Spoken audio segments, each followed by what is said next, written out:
Welcome to the weekly news update here on Cryptotvplus, as it is the 8th of November 2022, and I'm Nike Oshunniyi, bringing you the weekly dose of blockchain news. Coming up, 50,000 Bitcoin thief pleads guilty. Bank of Korea advances on CBDC.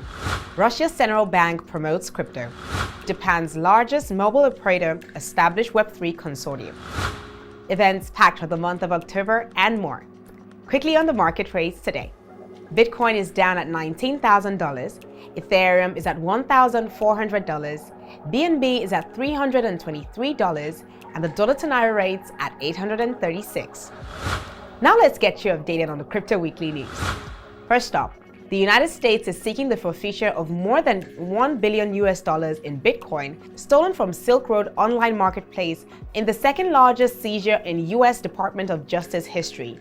Internal Revenue Service IRS agents obtained 50,000 Bitcoins during a November 2021 search of the defendant James Zhong's home in Gainesville, Georgia. 32-year-old Zhong earlier pleaded guilty to wire fraud for tricking Silk Road's processing system into releasing the funds into his account in 2012. By the time it was seized, the Bitcoin was worth more than $3 billion. It has since lost about 2/3 of its value.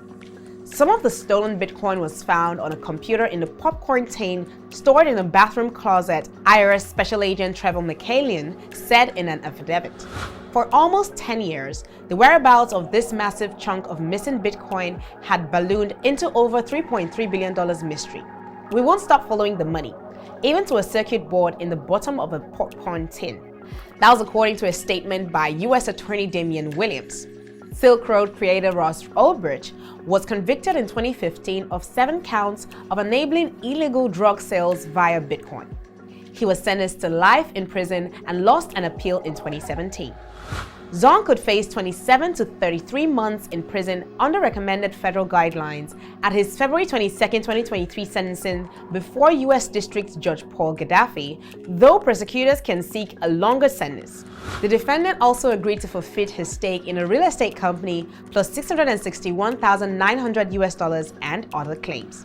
Meanwhile, the Central Bank of South Korea has successfully tested a program facilitating remittances across countries by linking central bank digital currency CBDCs from different countries. The central bank also tested a national CBDC for buying NFTs. The bank has previously established a money laundering and terrorism financing monitoring system, one that facilitated data submission. The experiment found that a CBDC could process up to 2,000 transactions per second.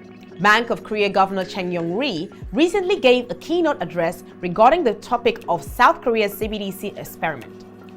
He mentioned that the Bank of Korea has completed its 10-month-long experiment into a digital South Korean won. Ri also stated that the distributed ledger technology DLT that underpins crypto lacks the scalability required for a retail CBDC. As a result, it may be preferable to use the standard centralized ledger database. He also concluded that CBDC transactions are possible even when both the sender's and recipient's devices are not connected to the internet network, thanks to built-in communication functions such as near-field communication NFC. Also, the Central Bank of Russia is working on integrating crypto assets into the local financial system. The CBR released a report on digital assets, focusing on integrating them in financial systems. Main areas of concern included proper taxation and regulation of digital assets issuance, familiar themes in crypto regulatory discussions worldwide. Notably absent is the mention of any money laundering regulations, which tend to be the major focus of crypto policies elsewhere in the world. There's also very little talk of the sanctions currently wreaking havoc on the Russian economy, even though CBR Governor Elvina Nabiullina has been largely successful in shoring up the Russian economy from their impact. Prior to invading Ukraine, President Vladimir Putin spoke out in favor of crypto and its possibilities for the Russian economy. In a Telegram post earlier, the CBR noted its interest in opening the domestic market to foreign issuers from friendly countries. To close out the news today, NTT Docomo, Japan's largest mobile operator with over $40 billion in annual revenue, partnered with multi-chain smart contract platform Astra Network to accelerate the Web3 implementation in the country.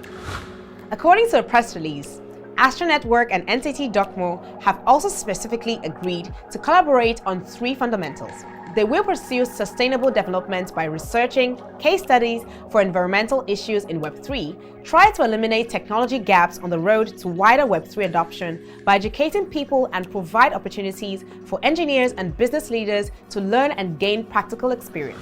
Astra Network CEO Sota Watanabe said the project's mission is to bring Web3 out of a narrow tech-savvy circle to the general public.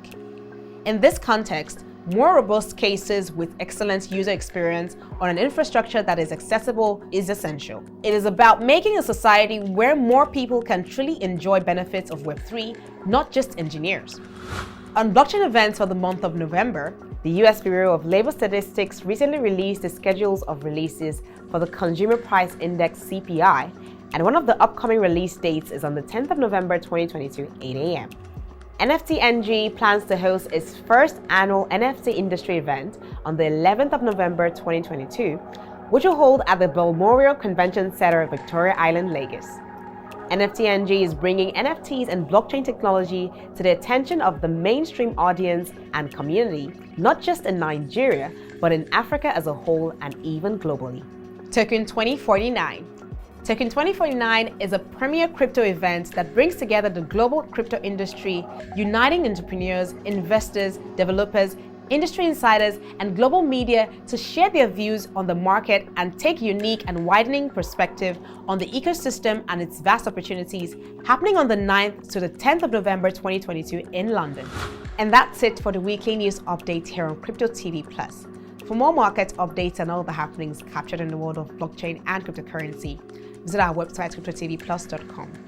Also follow us on our social media platforms, Facebook and Twitter at CryptoTVPlus, and on Instagram at Official CryptoTVPlus to get daily info on our programs. Don't forget to subscribe to our YouTube channel and turn the notification button as well. And just in case you have questions regarding any of our news at all, join me in the comment section below. Thank you for watching. I am Nike Oshunniyi. Until next time.